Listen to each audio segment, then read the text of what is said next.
Hi, everybody. Welcome to the Astor. Thank you all for coming out on a Tuesday night. I know Hollywood can be crazy this time of the evening, but thank you all for making the effort. My name is Rohita Kadambi. I am a comedian, a writer. I've been featured in The New Yorker, and I'm here to host your Q&A tonight. So without further ado, here is the digital creator and author of Weird and Nest, Kristen Van Nest. Hi, thank you. Thank you so much, everyone. I really appreciate you coming. So, Kristen, just to get started, what is your process for starting to write a book like this? Well, yeah, so I've been traveling for over a decade now. So definitely some of the earlier stories in the book, I didn't even know I wanted to be a writer. At that point, I wanted to be an international businesswoman, which I was. Along the way, I fell into loving writing. I met a lot of writers while I was traveling. And so I started writing a lot of different stories that would just be in Google Docs or tucked away somewhere, and I didn't really use them for anything. So when it finally came time to write, when COVID hit, basically. Before COVID, I was doing writing, acting, directing, as many of you have worked with me in those capacities in the room. Because of COVID, couldn't perform. So I really focused on writing, and I had all of these stories that I really wanted to tell and that were just kind of sitting around. I kind of like how that came out in the book, because some of them are from different points in my life and have different levels of experience and things I drew from. So the earlier books, I was in my early 20s and drunk all the time, as we all were. So those ones are have a little bit less detail. But for example, it's the truth. But for example, I have a chapter where I go for Chinese New Year into Changzhou, which is a ghost city. So one of those cities in China where they started building this huge city, but there was no one living in it. They just wanted to kind of build up China. So they started making houses. And for that chapter, I actually, when I was living in China, hired a researcher to kind of help me understand what I was seeing. Because at one point I was in the countryside where literally it was like a row of houses, farmland, kind of a ditch, more farmland, row of houses. And what I realized is that each of those pieces of land was actually during Mao era and given to those families. So you each got your equal share of property. And then later in that trip, I went to other parts of China, which were the ghost city. And I actually met my friend's grandmother who grew up in one of those farm areas doing rural farming. We're not talking Monsanto industrial farming. But now as an adult, the government actually gave her an apartment building. So she went from a life where if you need a cup of sugar, you have to ride your bike all the way down the street to, just knocking on the apartment next to her. And so it was really interesting kind of seeing how all of these people were moved together into these apartment buildings and their lives dramatically changed. Everyday life, economically. So for some of those chapters where I hired someone to actually do some of the research, they have a little bit of an extra element of kind of the history, so I can make sure that I told what I was seeing the most correct and accurate way. I have another chapter where I was going through a breakup and I'm wandering around Greece. Because I'm going through a breakup, in the chapter, I have a part where I'm just bawling, crying in a cafe, as one does. I was actually writing that chapter while I was going through this because it was very cathartic to kind of take time to write while I was processing the feelings I had.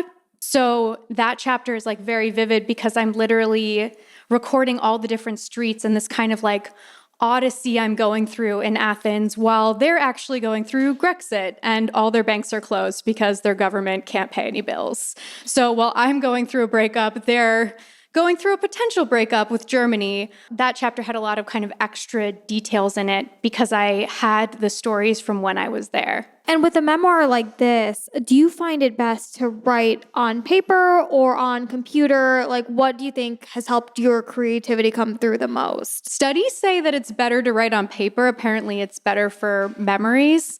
However, I believe in writing on a computer because I did that for so long, and considering how much I traveled, if I was writing things on paper, I wouldn't have all those little moments and stories that I drew from.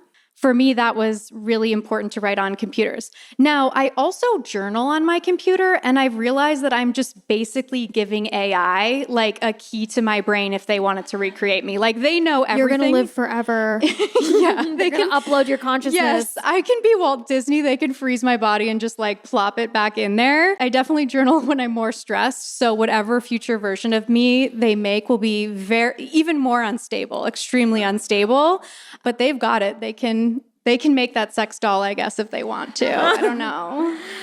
Yeah, my next question is, how do you approach topics that get a little dark, heavy, especially in a memoir like this where you do want to keep things light and fun? We were definitely going for more of the like eat, pray, love vibe. And full stop, like the world's really dark right now. It's just dark. So I can't speak for everyone, but it's really hard for me to read really dark or consume really dark content considering the context of the world right now. So for the book, I wanted to have some kind of darker chapters because I think it's really important for people to talk about these things and build empathy through experiencing things that others go through and are oftentimes kind of swept under the rug for societal reasons. So my method is very much a spoonful of sugar makes the medicine go down. So my thinking is always, okay, how can I add humor or an element that enables the reader to experience the dark times with me, but in a safe space so that they're not being traumatized as they go through the experience themselves that I went through. So that's kind of like my approach. And that's why I think humor is a really beautiful way to contextualize more difficult experiences. Now, just like a little behind the scenes question. What were some of the chapters, moments, anecdotes that got left on the cutting room floor of this book? Yeah, speaking of dark chapters, I had a chapter about visiting North Korea. If you're bored at work, don't just plan a trip to North Korea. Like, don't do that. Why would you do that to yourself? So when I was living in China, I had a friend who owned a travel agency, and he was like, "Oh, I've been before. It's fine." And I'm like, "Okay, but you're Mexican and I'm American. Like, is it fine?" And he's like, "Yeah, it's fine." So I stayed at the same hotel as Otto Warmbier, and unfortunately, if people don't know what happened to him in the hotel, it's on an island. So you literally are trapped on an island. Like, there's no getting off of this place. And it's in a 5-star hotel. And by that, I mean it had rolling blackouts and occasionally had warm water.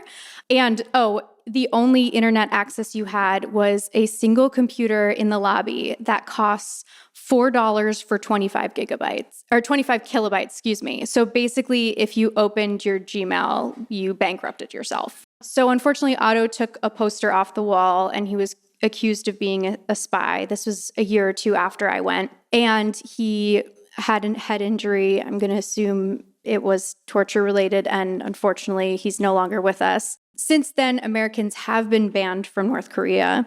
And that chapter is really about kind of like seeing how having a few people in power, because the people who are at the top of the government in North Korea, they're very powerful. The rest of the country is basically an agrarian society with no internet. So I'm sure you can imagine how bizarre that is. For me, that was not really the eat, pray, love vibe. Like, it's not. So we were like, it was like, and that's when I realized I was happy being single and spending time with my friends. And it's like, entering North Korea, he looked at me like he wanted to kill me, and maybe he would. It was like, no, this is not the vibe. So I would love to have that chapter be in another book at some point, but this was not the book for that. One anecdote that did make the book that people love to ask you about is a certain ex-boyfriend of yours who got drunk and peed on you. Yes, this is the truth. Why did that story make the cut? So I had an ex-boyfriend, my high school through college sweetheart, who he, how you sleepwalk? He sleep peed. So he would literally like get too drunk and then I'd like wake up and he'd be peeing on me. Fun times. The only thing that made me feel better is that urine is apparently very clean and it's 75% water. So hopefully that's better. I don't know. But I have a chapter in there about we were in Prague and trying absinthe for the first time. Unfortunately, he wet the bed and then accused me of wetting the bed. And I'm like, I did not have a lot of the absinthe. And I'm not the one who always pees. So let's just process this back. But I really wanted to include that chapter because it's kind of about relationships and boundaries.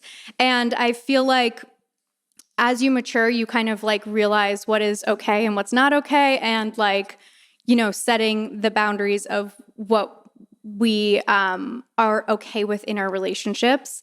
So for me, I really wanted to add that because I feel like there are a lot of women who, as they learn that lesson, like in rom-coms, it's like, oh, he just kind of was like a that one time. And it's like, but wait, let's just process why he was a and like, you deserve better. And so I wanted to have stories like that to kind of allow women to talk about these kind of situations and also see that like, hey, you don't have to get peed on all the time and get blamed for it.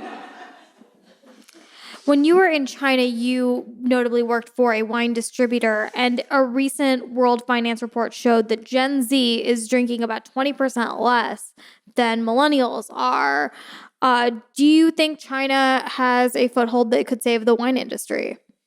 Yeah, I think this is like a very funny opinion to me that people, think that China can save the wine industry. In China, it's not part of growing up, right? Like in a lot of Western cultures, you have wine on the table with your parents and you might drink some wine and that's how you experience it and you learn about wine.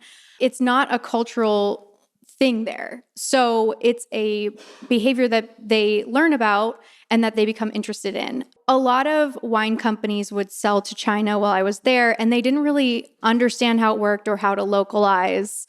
And it's also harder to sell a glass of wine to someone who hasn't been drinking wine their whole life than it is to sell to someone who, drinks regularly. So I have actually read a big reason Gen Z is drinking less is because of the pandemic. And a lot of parents, when their kids were, 16, 17, 18 home for the pandemic, were a little more relaxed with their drinking rules than they normally would be because their kids weren't going out and doing things. So a lot of teenage Gen Z kids got used to drinking the good stuff at home. And then when they went away to college and it was all, Natty Light and White Claw, they didn't want it and they drink less because they can't afford the good stuff that they got used to early on. Yeah. Maybe I will personally save the wine industry, but all I have to say is that when you drink the good stuff, it's really hard to go back to the bad stuff. From like a globetrotter, woman of the world perspective, what's your biggest concern for the next decade? I have a chapter in there on the Occupy Wall Street movement, which I was kind of like, does anyone care about this? But while I was doing my Fulbright scholarship in Europe, I went and I visited all the different sites in Dusseldorf, Berlin, London. I'm trying to think. I went to like Utrecht. And as I saw these sites, it was kind of interesting to see what I think is the most dangerous thing of the next decade, which is income inequality. Today, income inequality is more dramatic than during the French Revolution, and they cut off people's heads. So that's concerning. And so as I look at kind of like that experience, I kind of wonder how the world is going to, if it's going to keep moving in that situation. I think in LA, we see it a lot, like what they call the K economy, where during COVID, a lot of my friends are buying houses and the other ones are actor friends moving back to Montana. So that is definitely a gap that is occurring. There is one researcher from MIT, Astor, and he did this study on how basically 6 out of 10 jobs, according to Census Bureau data, that existed in the 1940s no longer exist today.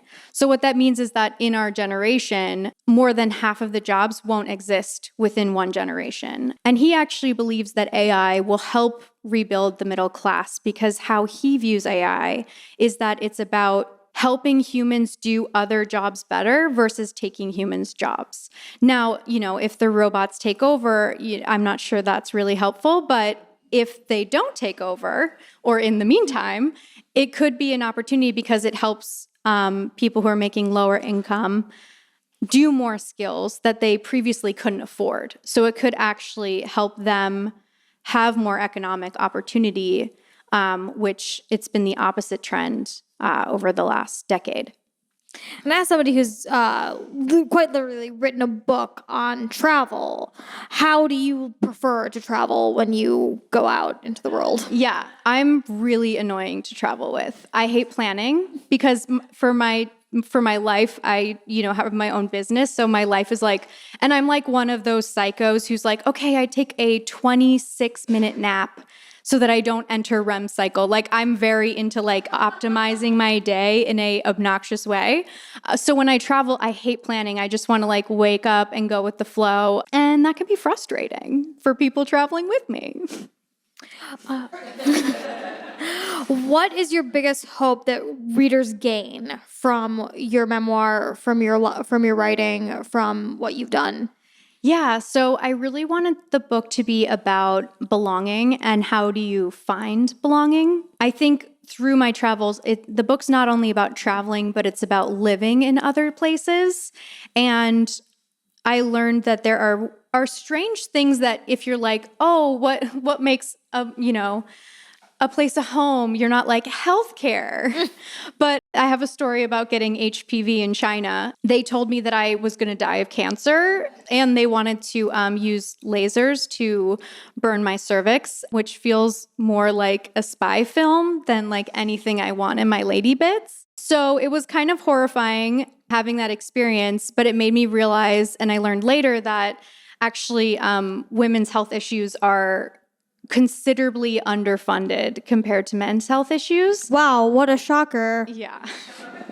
So if you look at, because I went back to the U.S. and my doctor in the U.S. was like, you're 26, every single woman who's sexually active has HPV. We don't even test for it. And I was like, but here are the pictures and the documents of my cervix. And they said I need to use lasers. And they were like, I don't know what to do with this document that you printed out and brought to me and is in Chinese. But what I learned is like, because there's a lack of research, there's like, averages and different ways of kind of like viewing at like, okay, well then what is the standard of care for women?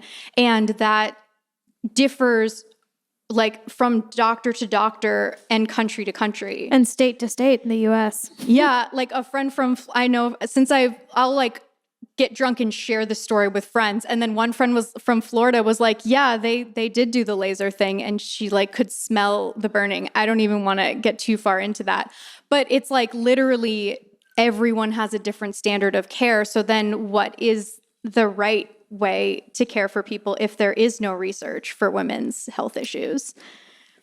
So this is not only a travel memoir, it's also a story of how you went from, college business major to Hollywood creative. What is your advice to anyone pursuing a more creative career field? I think it's about putting time on the calendar to make sure that you're doing that creative thing. I write for at least 2 hours a day, and that's how this book was written. I look back, like I said, I used a lot of older essays to write this, and I look back at those and I'm like, okay, I understand why this one got rejected. Like as you keep writing, you can kind of see your own craft get better. And for me, I think just kind of sticking to it and really building it, not on a like, how many years have I been a writer? Or how many years have I been an actor? But on a like, how many hours have you actually done this? And for me, that's what makes the biggest difference is how many hours you've actually really committed to building a skill, because it is a skill. Now I have a few rapid fire questions for you. Are you ready to go? Yes, let's do it. All right, favorite beach? San Sebastian, it's in The Sun Also Rises in Hemingway's book. It's on the Atlantic, so it's like very aggressive waves, beautiful spindly streets, gorgeous. Favorite city? Right now, I would say Tokyo. It's just really cheap right now and the food's amazing. So go there. Airbnb or hotel? Hotel. I used to run Airbnbs in China. I have been a host. It's a hell on both sides. I had like the weirdest requests from people. Like first people would be like, oh, it's a hotel. And I'm like, an Airbnb is not a hotel. Okay. If your internet goes out, I have to wait for the internet guy to come. I don't have someone in the building doing internet. I'm specifically speaking to China where the internet would go out and I'd be like, the hospital doesn't have internet. I'm sorry, I can't solve this for you. Or the like international, they'd be like, why isn't my Facebook working? And I'm like, have you heard of the firewall? I can't talk to Xi about this for you. Favorite wine varietals? Viognier is my favorite. Viognier almost went extinct during the phylloxera plague in Europe, where a bunch of roots were basically rotted, and they brought it over to Australia and experimented with it, and it is absolutely delicious. Sometimes it tastes like flax seeds, sometimes it tastes like flowers. It's constantly a surprise, and that's why I love it. Best airport lounges. Ooh, okay. LAX has this place called PS Salon, which is where the celebrities go. And you literally don't have to go into LAX. It is a separate entrance. There's a lounge there. There's private security, and then they drive you to your plane. If I was a millionaire, I would be going there all the time. Best snacks on an airplane, because as you know, food tastes different on an airplane than it does on the ground. Yes. So because of the humidity, there's like under 20% humidity in airplanes, the pressure and the dryness, actually food tastes different on flights than it does on the ground. So I always like ginger ale. It tastes a lot less sweet than if you actually had it while on the ground. All right, and hottest 2024 travel location. I'm going to go back to Tokyo. This is sponsored by the government of Japan. Yeah, Japan, fly me out. Think about it. Their exchange rate is at the lowest it's been since the 90s, the yen. So it is extremely affordable. You can read about my sexcation chapter in the book. When I went that time, it was extremely expensive. Now you can go for like basically a 30% off discount on everything. And this next question is for you, but also directed at Secretary of Transportation Pete Buttigieg. If you could build high-speed rail between any two American cities, which would you choose? I hate to say LA and New York, but like, let's go. New York's amazing in the summer, but I have fallen on my butt enough times on black ice that I'm like, you know what? I don't need to live there, but can I just go there to visit? That would be my choice. All right. And I think we're now at the audience Q&A portion. So if you'd like to pick some audience members. Is there anyone who has any? Yes, Alex. Okay, so if you had any amount of money, I wish. free time, where in the world would you go and how would you get there and who would you take? Wow, that's a really hard. I really want to revisit Berlin. In my book, it's the chapter where everyone's doing cocaine the entire time.